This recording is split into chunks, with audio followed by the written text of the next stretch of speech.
रोमानियामा specially hotel लाइनहरुमा चाहिँ कति दिन छुट्टी हुन्छ त हप्तामा है हप्तामा कति दिन छुट्टी हुन्छ त भनेर मलाई धेरै साथीहरुले सोध्नु भएको थियो र यो भिडियो जो चाहिँ नयाँ आउन लाग्नु भएको साथीहरुको लागि पनि हुन सक्छ है आइसक्नु भएको साथीहरुको लागि पनि हुन सक्छ पुरा हेर्नु र रोमानियामा छुट्टी चाहिँ होटल लाइनहरुमा चाहिँ कम्पनीहरुमा डिपेन्ड हुन्छ है कम्पनीहरुमा डिपेन्ड हुन्छ तपाई अन्य सेक्टरमा काम गरेको जस्तो चाहिँ हुँदैन होटल लाइनहरुमा अलिकति फरक छुट्टी हुन्छ फरक ड्युटीहरु पनि हुन्छ है अरु सेक्टरहरु जस्तो वेयर हाउस हैन अनि त्यसपछि फ्याक्ट्रीहरु जस्तो चाहिँ हुँदैन होटल लाइनको अलिकति अलग हुन्छ तपाईहरुलाई अब सुरुमा नेपालबाट एग्रीमेन्ट गरेर आउनु भएको जस्तो चाहिँ हुँदैन है किनभने नेपालबाट एग्रीमेन्ट गरेर आउँदाखेरि चाहिँ तपाईहरुले 8 घण्टा ड्युटी हैन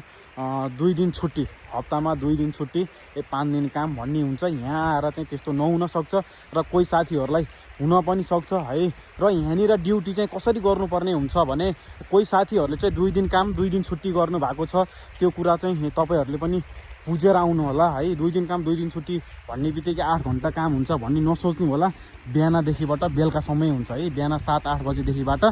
बेलुका 10 11 12 बजेसम्म काम गर्नुपर्ने हुन्छ 2 दिन चाहिँ कन्टिन्यू काम गर्नुपर्ने हुन्छ त्यसपछि तपाईको 2 दिन चाहिँ छुट्टी हुन्छ र अर्को भनेको चाहिँ शनिबार र आइतबार अथवा शुक्रबार काम गर्नुपर्ने हुन्छ सोमबार ड्युटी गर्नुपर्ने छुट्टी हुन्छ है सोमबार चाहिँ छुट्टी हुन सक्छ र फेरि मंगलबार र बुधबार काम हुन सक्छ है बिहीबार छुट्टी हुन सक्छ त्यसरी मिलाउँछ कम्पनीहरुले त्यो कुरा पनि म जानकारी गराउँदछु त्यही नै हो एकदमै विचार गर्नु होला है यहाँ आएर 8 घण्टा ड्युटी यति मात्रै हुन्छ काम यति हुन्छ भनेर चाहिँ नसोच्नु होला यहाँ आएर अलिकति लम्बिन सक्छ ड्युटीहरु चेन्ज हुन सक्छ फरक हुन सक्छ है त हस् धन्यवाद।